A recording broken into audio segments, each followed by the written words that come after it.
মঙ্গল গ্রহকে পৃথিবীর বিকল্প হিসেবে ভাবা হয়, তাই এই গ্রহে মানুষ বসবাস করতে পারবে কিনা তা নিয়ে বিজ্ঞানীদের দীর্ঘদিন ধরে গবেষণা চলছে। নাসা এরিস-3 নামে একটি মিশনে কয়েকজন বিজ্ঞানীকে মঙ্গল গ্রহে পাঠায় এই বিষয়টিকে আরো গভীরভাবে জানার জন্য। মঙ্গলে পৌঁছানোর পর তারা একটি ভয়ঙ্কর ধুলোর ঝড়ের মধ্যে পড়ে। পরিস্থিতি এতটাই ভয়াবহ হয় যে বিজ্ঞানীরা তাড়াহুড়ো করে স্পেসশিপে করে মঙ্গল ছেড়ে পালিয়ে আসে। তবে তাদের দলের একজন সদস্য উদ্ভিদ বিজ্ঞানী মার্ক অর্টনি আহত অবস্থায় ধুলোর ঝড়ের ভিতরে হারিয়ে যায়। সবাই ধরে নেয় যে তিনি মারা গেছেন, কিন্তু অলৌকিকভাবে তিনি বেঁচে যান। তবে তিনি এই অচেনা গ্রহে কিভাবে টিকে থাকতে পারবেন, কিভাবে তিনি এখানে বেঁচে থাকবেন, সেটি ছিল সবচেয়ে বড় প্রশ্ন। মঙ্গল তখনও মানুষের কাছে একটা অজানা গ্রহ। সেখানে পানির কোনো উৎস নেই, কোনো প্রাণ বা কোনো উদ্ভিদ নেই। এখানকার জলবায়ু এতটাই ভয়ানক যে এখানে বেঁচে থাকা অসম্ভব, নেই কোনো অক্সিজেন। তবুও সব প্রতিকূলতা জয় করে মার্ক মঙ্গল গ্রহে 564 দিন বেঁচে থাকতে সক্ষম হন। কিভাবে তিনি এই অসম্ভব চ্যালেঞ্জটি মোকাবেলা করে এতদিন বেঁচে ছিলেন সেটি আজকে আমাদের গল্প।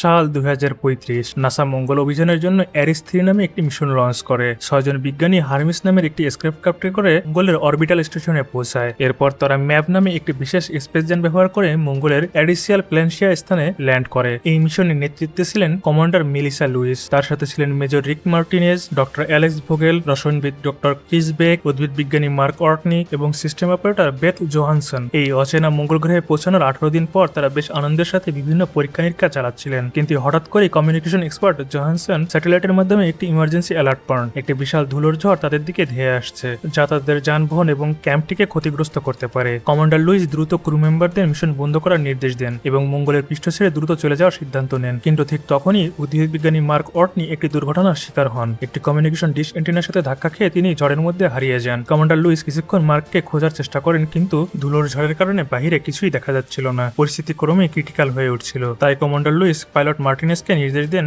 ম্যাপ চালু করে হারমিস স্পেসক্রাফটে ফেরত যেতে। মিশন অসম্পূর্ণ রেখে তাদেরকে পৃথিবীতে ফিরে যেতে হবে। প্রিয় সহকর্মীকে ফেলে রেখে এখনই তাদেরকে মঙ্গল থেকে পালাতে হবে, না হলে সবাই মারা যাবে। কিন্তু তাদের আর কিছুই করার ছিল না। ক্যালকুলেশন অনুযায়ী ঝড়ের ভিতরে মার্ক সর্বোচ্চ 1 মিনিট বেঁচে থাকতে পারবে, তাই সবাই ধরে নেয় যে মার্ক মারা গেছেন। এমনকি সকালে নাসার ডিরেক্টর ডক্টর স্যান্ডার্স একটি প্রেস কনফারেন্স ডেকে এই দুঃসংবাদটি সবাইকে জানিয়ে দেন। কিন্তু ততক্ষণে একটি মিরাকেল ঘটে যায়। মার্ক এই ঝড়ের মধ্যেও কোনোভাবে বেঁচে যান। জ্ঞান ফিরতে তিনি দেখেন তার পেটের মধ্যে এন্টেনার একটি রড ঢুকে গেছে। দ্রুত তিনি হাবে ফিরে যান, যেটি নভোচারীদের থাকার জন্য একটি বিশেষ ঘর, এবং সেখানে নিজেই নিজের পেটের ক্ষতটি চিকিৎসা করেন। মেইন স্পেসক্রাফটে এবং পৃথিবীতে নাসার সাথে যোগাযোগ করার চেষ্টা করেন, কিন্তু ঝড়ের কারণে পুরো কমিউনিকেশন সিস্টেমটাই ধ্বংস হয়ে যায়। তাই তিনি যে বেঁচে আছেন এই সংবাদটি কাউকে পাঠানো সম্ভব হয় না। তবুও মার্ক তার মনের কথাগুলো রেকর্ড করে রাখেন, কারণ তিনি জানেন এই মুহূর্তে বেঁচে থাকলেও তার পক্ষে বেশি দিন সার্ভাইভ করা সম্ভব হবে না। মার্ক জানতেন যদি নাসা তার বেঁচে থাকার খবর জানতেও পারে, তবুও নাসার পরবর্তী উদ্ধার মিশন এখানে আসতে অন্তত 4 বছর সময় লাগবে। তিনি যে হাবটিতে আছেন এটা এমনভাবে ডিজাইন করা যে এটা গ্র্যাভিটি চাপ বেশি দিন সহ্য করতে পারবে না, আর মাত্র 31 দিন টিকে থাকতে পারবে। তাছাড়া যদি অক্সিজেন জেনারেটর নষ্ট হয়ে যায় তাহলে তিনি দম বন্ধ হয়ে মারা যাবেন, আর যদি অটা রিকেলিমান নষ্ট হয়ে যায় তবে তিনি পিপাসায় মৃত্যুবরণ করবেন। আর যদি তিনি কোনোভাবে এই সমস্ত বিপদ থেকে বেঁচে যান তবুও খাদ্যের অভাবে মারা যাবেন, কারণ 4 বছর টিকে থাকার মতো খাবার তার কাছে নেই। সমস্ত কিছু নিয়ে দুশ্চিন্তা করে মার্ক কয়েকদিন কাটিয়ে দেন। এরপর তিনি সিদ্ধান্ত নেন যে তিনি সেখানে চাষাবাদ শুরু করবেন, কিন্তু মঙ্গলের মতো জায়গায় যেখানে কোনো প্রকারের ব্যাকটেরিয়া জন্মাতে পারে না সেখানে তিনি খাবার কিভাবে উৎপাদন করবেন, এটা অনেকটা পাগলামির মতো। তবুও মার্ক তার শেষ চেষ্টাটা করে দেখতে চায়। সে চাষাবাদের জন্য একটি চেম্বার তৈরি করে, তারপর সেটিকে মাটিতে ভরে দেয়, মাটির সাথে সার মিশিয়ে দেয়, সেখানে আলু লাগায়। তবে আলুর উৎপাদনের জন্য প্রচুর পানির প্রয়োজন হয়, তাই মার্ক অন্য একটি থিওরি কাজে লাগায়। সে সোলার প্যানেলগুলোকে ঠিক করে এবং তাদের জ্বালানি থেকে হাইড্রোজেন বের করে নেয়। মার্ক জানতো যে হাইড্রোজেনের সাথে অক্সিজেন নির্দিষ্ট তাপমাত্রায় পড়ালে পানি উৎপন্ন হয়, তাই সে পানি উৎপাদনের জন্য একটি মেশিন তৈরি করে। কিন্তু প্রথমবার হাইড্রোজেন এবং অক্সিজেনের মাত্রা পার্থক্যের কারণে একটি ছোট বিস্ফোরণ ঘটে। তবুও মার্ক ঘাবড়ে না গিয়ে দ্বিতীয়বার চেষ্টা করে এবং যন্ত্রটি কাজ শুরু করে দেয়। অবশেষে মার্ক তার আলু চাষের জন্য পানিও পেয়ে যায়। মার্কের এই সাহসিকতার ফলে কয়েকদিন পরে মঙ্গলের মাটি ছেড়ে অঙ্কুরিত হয় প্রথম সবুজ উদ্ভিদ। এদিকে পৃথিবীতে সবাই ধরেই নেয় যে মার্ক মারা গেছে, তার জন্য শোক সভা চলছে, এমনকি তার ফিনারেলেরও আয়োজন করা হয়। ডিরেক্টর স্যান্ডার্স বক্তৃতা শেষে অফিসে ফিরে আসতেই নাসার মঙ্গল মিশনের পরিচালক ভিনসেন্ট কাপুর তার কাছে গিয়ে বলে মার্কের লাশটা তাদের ফিরিয়ে আনা উচিত, এজন্য দ্রুত একটি মিশন পাঠানোর প্রয়োজন। তবে ডিরেক্টর স্যান্ডার্স ভিনসেন্টের কোনো কথাকেই পাত্তা দেয় না। তবে ভিনসেন্ট নিজের বিবেকবোধ থেকে নাসার স্যাটেলাইট কমিউনিকেশন সেন্টারে একটি মেসেজ পাঠায় এবং তাদেরকে বলে দেয় যে যেখানে মার্ক মারা গেছে বলে ধারণা করা হচ্ছে সেই জায়গায় রোভার টার্গেট করে মনিটরিং করতে। অপারেটর স্যাটেলাইটের রোভার ঘুরিয়ে জায়গাটি মনিটরিং করতে একটি অদ্ভুত দৃশ্য দেখতে পায়। সে দ্রুতই ভিনসেন্ট এবং স্যান্ডার্সকে ডাকে। তারা রাডারে দেখতে পায় যে স্যাটেলাইট ডিশ অ্যান্টেনাগুলো অন্যত্র সরে গেছে এবং স্পষ্ট বোঝা যায় যে এগুলো ইচ্ছাকৃতভাবে সরানো হয়েছে এবং ব্যবহার করা হচ্ছে। এটি দেখে তারা নিশ্চিত হয় যে মার্ক এখনো বেঁচে আছে এবং সার্ভাইভ করছে। এ খবরে তাদের মধ্যে মিশ্র প্রতিক্রিয়া শুরু হয় এবং তারা নিজেও মিডিয়াতে ব্যাপারটি জানায়। এরপর তারা মার্ককে উদ্ধারের জন্য এরিস-4 মিশনের প্রস্তুতি নিতে শুরু করে। যেহেতু এই মিশন সম্পূর্ণ হতে 4 বছর সময় লাগবে, তারা মার্কের কাছে খাবার এবং প্রয়োজনীয় জিনিসপত্র পাঠানোর জন্য আরও একটি স্পেসশিপ রেডি করার করার চিন্তা করে, যদিও এই খাবারগুলো পৌঁছাতে অন্তত 9 মাস সময় লাগবে। তারা দোয়া করতে থাকে যেন ততদিন মার্ক বেঁচে থাকতে পারে। কিন্তু মার্ক তখন নাসার কর্মকর্তাদের চেয়েও এক ধাপ এগিয়ে ছিল। সে মঙ্গলের একটি মানচিত্র ব্যবহার করে এবং হিসাব নিকাশ শুরু করে। নাসার পরবর্তী মিশন RS-4 গবেষণার জন্য যেই স্থানে আসবে সেটি তার বর্তমান অবস্থান থেকে 3200 কিলোমিটার দূরে। মার্কের কাছে থাকা রোবটটি এক চার্জে 32 কিলোমিটার পর্যন্ত যেতে পারে, তাই তার সেখানে পৌঁছাতে অন্তত 50 দিন সময় লাগবে। মার্ক তার প্রস্তুতি নিতে শুরু করে। সে আরেকটি পরিত্যক্ত রোভারের ব্যাটারি খুলে নিয়ে তার রোভারের শক্তি বাড়ায় এবং প্রয়োজনীয় উপকরণগুলোর ব্যবহার কমিয়ে দেয় যাতে রোভারটি আরো দূর পর্যন্ত যেতে পারে। এদিকে মার্ক তার আলুর ক্ষেতের দিকে যায় এবং আনন্দে লাফিয়ে ওঠে, কারণ তার আলুর বাম্পার ফলন হয়েছে, যা দিয়ে সে আরো কিছুদিন বেঁচে থাকতে পারবে। সে আলুগুলো তুলে নেয় এবং ছোট আলুগুলো আবার মাটিতে পুঁতে দেয়, কারণ টিকে থাকতে হলে তাকে এখানে নিয়মিত চাষাবাদ করতে হবে। তবে চাষাবাদ করে তো সে বেঁচে থাকতে পারবে, কিন্তু সে বাড়ি ফিরবে কিভাবে? বাড়ি ফিরতে চাইলে নাসার সাথে যোগাযোগ করা প্রয়োজন। মার্ক আবার মানচিত্রের দিকে নজর দেয় এবং একটি জায়গা হাইলাইট করে যেখানে অনেক বছর আগে মঙ্গলে গবেষণার জন্য একটি রোভার পাঠানো হয়েছিল, যার নাম ছিল পাথফাইন্ডার। এটির সাথে 1997 সালে নাসার যোগাযোগ বিচ্ছিন্ন হয়ে যায়। তবুও পাথফাইন্ডারটি খুঁজে বের করার জন্য মার্ক বেরিয়ে পড়ে। এদিকে স্যাটেলাইট কমিউনিকেশন অফিসে সবাই মার্কের সার্বক্ষণিক মনিটরিং করছিল। মার্ককে রোভার নিয়ে কোথাও যেতে দেখে ভিনসেন্ট অবাক হয়ে যায়। সে মঙ্গলের মানচিত্রটি খুঁজে দেখে মার্ক ঠিক কোথায় যাচ্ছে এবং সে বুঝে যায় যে মার্ক পাথফাইন্ডারের দিকে যাচ্ছে। তাই ভিনসেন্ট দ্রুত ক্যালিফোর্নিয়ার জেট প্রপালশন ল্যাবরেটরিতে চলে যায়, যেখান থেকে পাথফাইন্ডারটাকে নিয়ন্ত্রণ করা হতো। তারা পাথফাইন্ডারের কমিউনিকেশন সিস্টেমটি অনেক বছর পরে আবার চালু করে। অন্যদিকে মার্ক ততক্ষণ পাথফাইন্ডারটি খুঁজে পায়। সে ভেঙে যাওয়া পাথফাইন্ডারটি মেরামত করে এবং তার ব্যাটারি চার্জ করতে এটি আবার চালু হয়ে যায়। সাথে সাথে ল্যাবরেটরিতেও একটি সিগন্যাল পৌঁছে যায়। তারা পাথফাইন্ডারের ক্যামেরাটি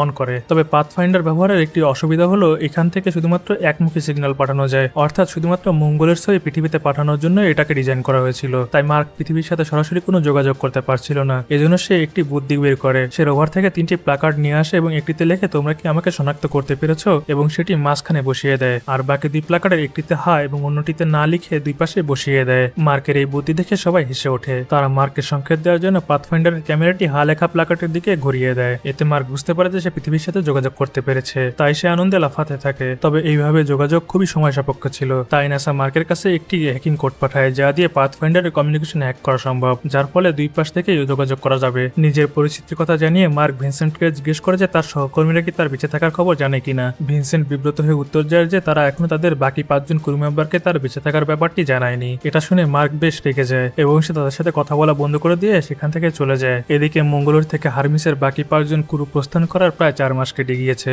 এতদিন পরে তাদের কাছে জরুরি নোটিফিকেশন আসে। হ্যান্ডারসন নামের একজন নাসা কর্মকর্তার পাঠানো ভিডিও ফুটেজে তারা জানতে পারে যে তাদের সহকর্মী মার্ক এখনো বেঁচে আছে। এই খবর শুনে তারা সবাই খুবই আপসেট হয়ে পড়ে। তারা নিজেদের অপরাধী ভাবতে থাকে, কারণ তারা তাদের প্রিয় সহকর্মীকে ফেলে রেখে স্বার্থপরের মতো পালিয়ে এসেছে। কিন্তু এই মুহূর্তে তাদের কিছু করারও নেই, কারণ তাদের স্পেসক্রাফট এখন মঙ্গলের বিপরীত দিকে, অর্থাৎ তারা পৃথিবীর দিকে এগিয়ে চলছে। তারা চাইলেও স্পেসক্রাফটটি আর ঘোরাতে পারবে না, তাই তারা হতাশায় কেঁদে ফেলে। এদিকে মঙ্গল গ্রহে মার্কের হ্যাবেও ঘটে যায় একটি অপ্রত্যাশিত দুর্ঘটনা। মার্কের নতুন আলু গাছগুলো প্রায় সব পরিণত হয়ে এসেছিল, কিন্তু হঠাৎ রাতে একটি যান্ত্রিক বিস্ফোরণ ঘটে এবং হাবের একটি অংশ ধ্বংস হয়ে যায়। সেই সাথে তার এত কষ্ট করে বানানো খাবারের চেম্বারটাও ধ্বংস হয়ে যায়। এখানে আর কোনো চাষাবাদ করা যাবে না, জায়গাটা একেবারেই নষ্ট হয়ে গেছে। এই দুর্ঘটনায় মার্ক খুবই ভেঙে পড়ে, কারণ তার খাদ্যের একমাত্র যোগান এখান থেকেই আসতো, অথচ আজ সেটাও বন্ধ হয়ে গেল। মার্ক ব্যাপারটা নাসার কর্মকর্তাদের জানায়। তারা তাকে সাজেশন দেয় যে সে যেন 3 বেলা খাবার না খেয়ে মাত্র 1 বেলা খাবার খায়। এইভাবে তার বাকি খাবার শেষ হয়ে যাওয়ার আগে নাসা তার কাছে খাবার পৌঁছে দিতে পারবে। মার্কও সেই মতো নিজের বাকি খাবারগুলোর হিসাব রাখতে শুরু করে। সেই সাথে প্লাস্টিক ব্যাগ, টেপ এবং গ্লু দিয়ে কোনো রকমে তার ধ্বংস হওয়া লেবের অংশটা আবার মেরামত করে। টেকসই না হলেও আপাতত এটা দিয়ে কাজ চলে যাবে, এতে করে সে আরো কিছুদিন সার্ভাইভ করতে পারবে। অন্যদিকে পৃথিবীতে আরো একটি বিপর্যয় ঘটে যায়। মার্কের কাছে খাবার পাঠানোর জন্য যে স্পেসশিপ রেডি করা হচ্ছিল, তাড়াহুড়োর কারণে সেটিকে ঠিকভাবে টেস্ট না করেই পাঠিয়ে দেওয়া হয়, যার ফলে স্পেসশিপটা কিছু দূর ওঠার পরে বায়ুমণ্ডলের চাপ সহ্য করতে না পারে বিস্ফোরিত হয়ে যায়। এই ঘটনায় মার্ক আরো বেশি হতাশ হয়ে পড়ে। সে এতটাই হতাশ হয়ে পড়ে যে প্রথমবারের মতো সে হারমিসে কমান্ডার লুইসের কাছে মেসেজ পাঠায়, যাতে তার রেকর্ডকৃত শেষ বার্তাটি তার পরিবারকে জানিয়ে দেওয়া হয়। অন্যদিকে নাসার ব্যর্থতা দেখে চায়নার স্পেস অ্যাডমিনিস্ট্রেশন মার্ককে খাবার সহায়তা পৌঁছে দেওয়ার জন্য এগিয়ে আসে। সিএনএস এর কাছে স্পেসক্রাফট প্রস্তুত ছিল, যার নাম টাইয়াংসেন, যা সর্বাধুনিক প্রযুক্তিতে নির্মিত। সিএনএস এর নাসার সাথে যোগাযোগ করে এবং নাসা তাদের সহযোগিতায় রাজি হয়। 2 পক্ষ মিলে টাইয়াংসেনকে মঙ্গলে পাঠানোর জন্য প্রস্তুতি নিচ্ছিল। এদিকে রিস পার্নেল নামে একজন অ্যাস্ট্রোডাইনামিক্স বিশেষজ্ঞ নাসার কর্তৃপক্ষের কাছে একটি বিকল্প প্রস্তাব নিয়ে আসে। রিস জানায় যে তিনি মার্কে খাদ্য পৌঁছে দেওয়ার জন্য একটি সহজতম উপায় বের করেছেন। তার ক্যালকুলেশন অনুযায়ী স্পেসক্রাফট হারমিস, যা পৃথিবীর দিকে এগিয়ে আসছে, সেটিকে কাজে লাগানো যাবে। যখন হারমিস পৃথিবীর কাছাকাছি আসবে, তখন এর গতি বাড়িয়ে পৃথিবীর অভিকর্ষ বলে চারপাশে চক্কর দিয়ে আবার মঙ্গলের দিকে ফিরে যাবে। এ সময় তারা হারমিসের সাথে একটি খাদ্যবর্তী মডিউল সংযুক্ত করে দিবে, যা মঙ্গলের অরবিটে পৌঁছে মার্কের কাছে খাবার পৌঁছে দিতে পারবে। রিচের এই আইডিয়াটি অনেক ঝুঁকিপূর্ণ হলেও তিনি মনে করেন যে এটি সবচেয়ে সহজ পদ্ধতি। তবে নাসার ডিরেক্টর স্যান্ডার্স রিচের এই প্রস্তাবটিকে বাতিল করে দেন। তিনি একজনকে বাঁচানোর জন্য বাকি সবার জীবন ঝুঁকিতে ফেলতে পারেন না। এদিকে মার্ক মঙ্গলে বসে না থেকে তিনি তাদের অসমাপ্ত গবেষণা চালিয়ে যাচ্ছিলেন। তিনি 6 বিজ্ঞানীর কাজ একাই সম্পন্ন করে সফল হন। অন্যদিকে রিস নাসা থেকে প্রত্যাখ্যান হলেও তিনি থেমে থাকেননি। তিনি হারমিসের ক্যাপ্টেন লুইসকে একটি ইমেল পাঠিয়ে তার পরিকল্পনার কথা জানিয়ে দেন। ক্রু সদস্যরা প্রথমে দ্বিধায় পড়লেও আলোচনার পর তারা সিদ্ধান্ত নেয় যে তারা মার্কের কাছে ফিরে যাবে। তারা জানে যে এই সিদ্ধান্তের ফলে তাদের আরো 900 দিন মহাকাশে থাকতে হবে এবং ছোট্ট একটি ভুলে তাদের মৃত্যুও হতে পারে। তবুও তারা প্রিয় সহকর্মীকে ফিরিয়ে আনতে আবার মঙ্গলে ফিরে যাবার সিদ্ধান্ত নেন। হারমিস থেকে মার্ককে প্ল্যানের ব্যাপারে জানানো হলো। মার্ক এই প্ল্যান শুনে জানায় যে তারা মঙ্গলে অতিরিক্ত একটি ম্যাপ রেখে গিয়েছিল। হারমিস যখন মঙ্গলের কক্ষপথে প্রবেশ করবে তখন সে এটি ব্যবহার করবে। মার্ক এই ম্যাপটি ব্যবহার করে উপরে উঠবে এবং সরাসরি হারমিসের সাথে যুক্ত হবে। এরপর ক্রু মেম্বাররা তাকে ম্যাপ থেকে হারমিসে তুলে নেবে। এভাবেই সে পৃথিবীতে ফিরে আসতে পারবে। প্ল্যানটি তাদের কাছে সহজ মনে হলে বাস্তবে এটি ছিল অনেক বিপজ্জনক, কারণ এতে মার্কের বেঁচে ফেরার চেয়ে মৃত্যু ঝুঁকি বেশি ছিল।